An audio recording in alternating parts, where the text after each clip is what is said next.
병원으로 응급 환자를 이송하는 구급차 안. 환자를 돌보는 소방공무원에게 느닷없이 주먹이 날아옵니다. 소방공무원에게 주먹을 휘두른 것은 다름 아닌 환자입니다. 발생 상황 당시에는 환자가 부상을 당했기 때문에 우선 응급 처치를 하고 병원 이송에 대해 집중을 하고 있었기 때문에 폭행이나 이런 위협적인 부분은 크게 신경 쓸 수 없는 부분이었고, 이제 주치 상태에서 구급차를 발로 차시고 이제 약간 폭행으로, 그러니까 신체 접촉은 없었지만 그 활동모가 날아간 적이 있었어요. 끊임없이 발생하고 있는 소방공무원을 향한 폭언 폭행 사건.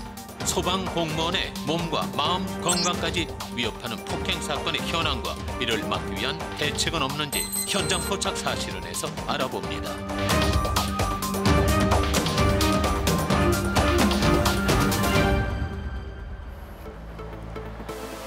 국민의 생명을 보호하기 위해 때로는 자신의 목숨까지 희생하며 구조, 구급 활동을 펼치는 대한민국의 소방공무원.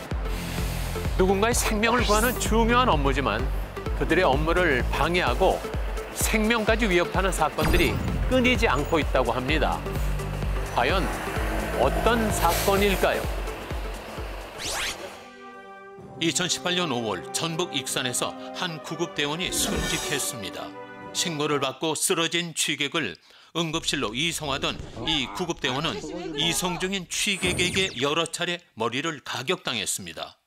폭행 이후 후유증에 시달리던 구급대원은 뇌출혈로 쓰러져 입원 치료를 받았으나 끝내 목숨을 잃었습니다.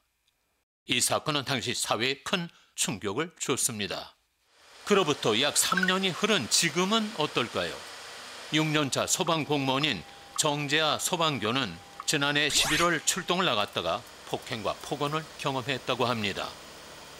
그날 폭행 사건이 있다는 접수를 받고 현장에 출동했는데요. 당시 그 폭행을 했던 사람은 경찰관과 실랑이가 있었던 상태였고요.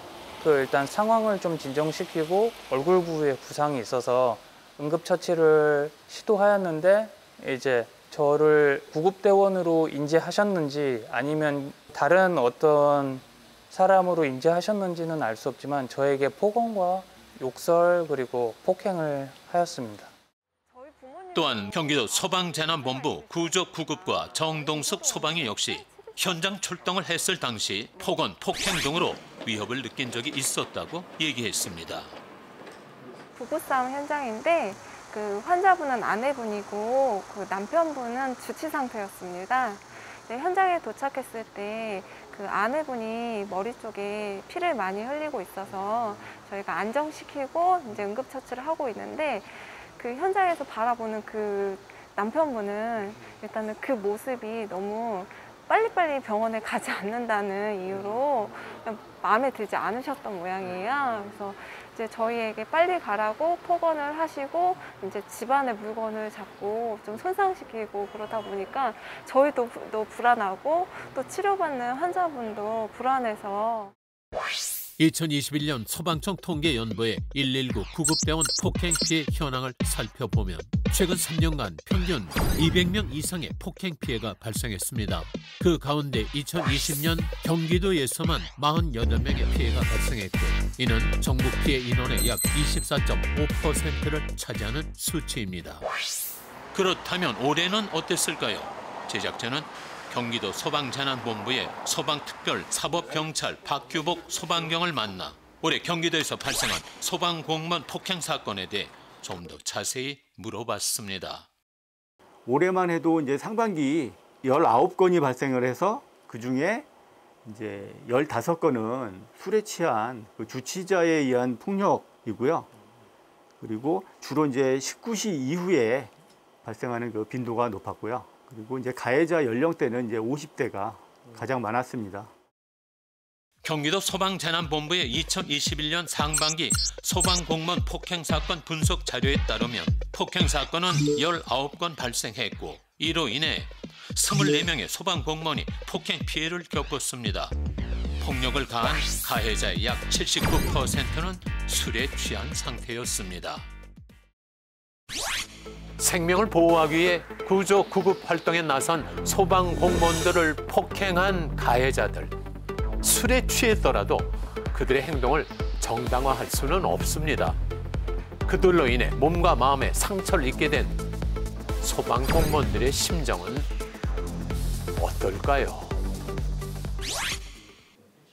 폭언, 폭행 사건 이후 힘든 시간을 겪은 소방 공무원들은 해당 사건들이 신체적, 정신적 피해는 물론 다른 환자들에게까지도 악영향을 끼칠 수 있다고 얘기했습니다. 한번 사고를 겪다 보니까 똑같은 상황이 발생하게 되면 저 사람이 또 나를 때리지는 않을까, 나를 위협하지는 않을까. 그 환자가 응급 상황임에도 그런 우려 때문에, 그런 남아있는 트라우마 때문에 이렇게 위축되는 경우가 굉장히 많습니다. 그리고 저희가 일반적인 경우라면 그 빠른 응급처치와 빠른 이송에 전혀 시간 지연이 없고 일 처리에 문제가 없지만, 그러한 상황이 발생하게 되면 현장 응급처치라던가 병원 이송이 상당히 시간이 지연되게 됩니다. 이렇게 되면 환자한테 점점 나쁜 상황으로 번질 수 있기 때문에 이런 상황은 발생하지 말아야 된다고 생각합니다. 폭행 사건으로 인해 응급처치, 이송이 늦어지면 해당 환자는 물론 복귀가 늦어져 구조 구급이 필요한 또 다른 환자에게도 피해가 갈 수도 있다는 것입니다. 또한 물리적인 폭행이 아니더라도 폭언으로 인한 스트레스를 호소하는 소방 공무원들 역시 많을 것이라고 얘기했습니다. 매년 그 소방공무원 폭행이 지속적으로 발생하고 있는데, 실제로 그 통계적으로 잡히지 않은 언어폭력건도 많이 발생하고 있습니다. 구급대원들은 폭행으로 인한 신체적 고통보다는 그 폭언으로 인한 정신적 고통이 더 크다고 보시면 되는데요. 네, 현장에서 이런 상황이 자주 발생하다 보면 저 또한 비슷한 상황에서 이제 소극적으로 대처할 수도 있고 또 움츠리게 되다 보니까 그런 부분이 가장 어렵고요. 또 대부분의 구급대원들이 이전에 그런 사례들로 인해서 외상 후 스트레스로 이제 받는 어려움이 가장 큰 호소라고 드리고 싶습니다.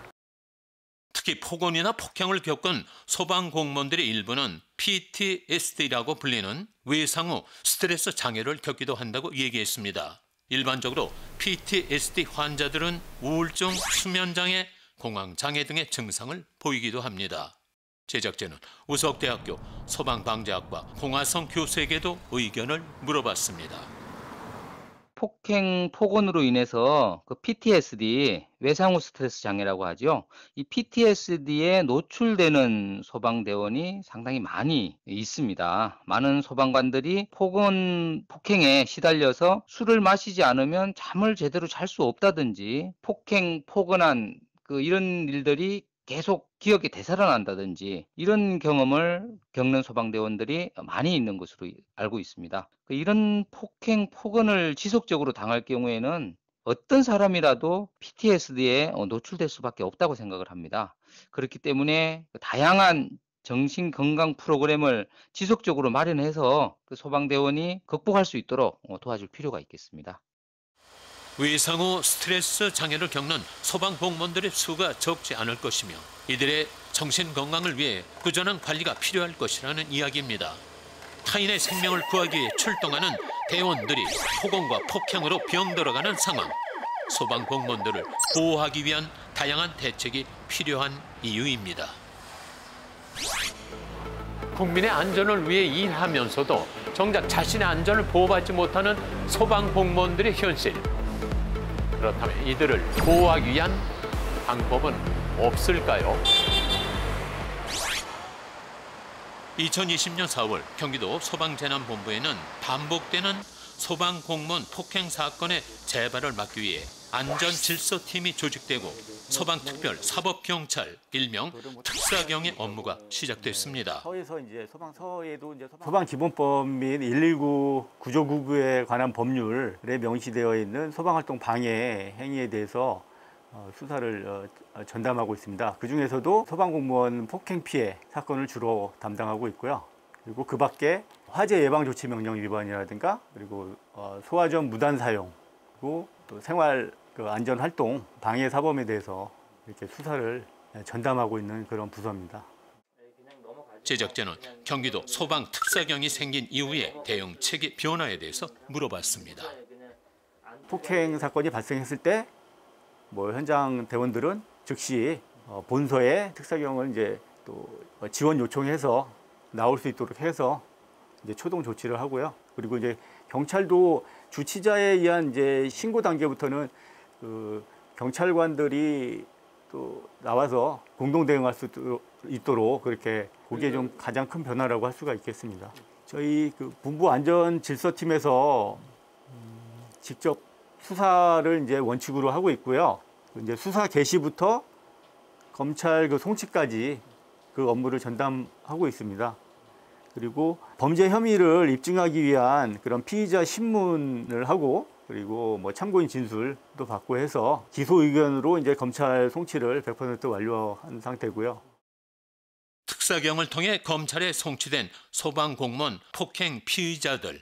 현행법상 폭행을 포함해 소방공무원의 구조, 구급 활동을 방해할 시에는 소방기본법 50조에 따라 5년 이하의 징역 또는 5천만 원 이하의 벌금에 처해집니다. 작년 같은 경우에는 이제 50건 발생했는데요.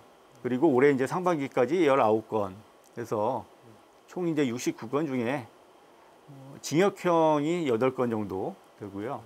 그리고 이제 벌금형이 14건, 그리고 뭐 기소유예 1건. 나머지는 지금 이제 재판 진행 중이거나 아니면 수사 진행 중인 그런 사안들입니다. 정동석 소방위는 특사경이 조직된 이후 소방공무원들이 이전보다 폭행 사건에 조금 더 적극적으로 대응할 수 있게 됐다고 말했습니다. 그런 절차가 복잡하고 또 보고가 이제 여러 차례 있어야 되다 보니까 실제로 폭행이나 폭언이 있는 그 구급대원들도 그냥 넘어가지 뭐 이렇게 그 상황을 회피하는 경우가 있었거든요. 근데 지금은 폭행건이 발생해도 저희가 이제 증거 자료와 상황을 설명해서 말씀을 드리면 본부에서 강력하게 또 대응을 해주시니까 그런 부분이 가장 이제 좀 안심이 된다고 해야 될까요? 일단 폭행 피해를 받으면 그 해당 구급대원은 출동대에서 제외해서 안정을 취할 수 있는 시간을 지원해주고 또 필요시에는 병원 치료나 병원 진료 그리고 외상 스트레스를 받을 수 있는 이제 전문 상담 그리고 심리치료 프로그램 등을 참여하게 해서 그 심리적인 지원을 본부 차원에서 해주고 있습니다. 소방공무원 폭행 사건에 대해 더욱 적극적인 대응이 이루어질 수 있게 된 것은 긍정적입니다. 하지만 특사경의 강경한 대응과 더불어 근본적으로 소방공무원 폭행 사건을 막을 수 있는 대안 또한 필요해 보였습니다. 소방공무원 폭행 사건에 대해 무관용 원칙을 적용해 엄중히 처벌하겠다는 경기도 소방특사경. 그렇다면 강력한 처벌과 더불어 소방공무원 폭행을 근본적으로 줄일 수 있는 방법은 무엇일까요? 공하성 교수는 현행법과 실제 처벌과의 간극에 대해 이야기했습니다.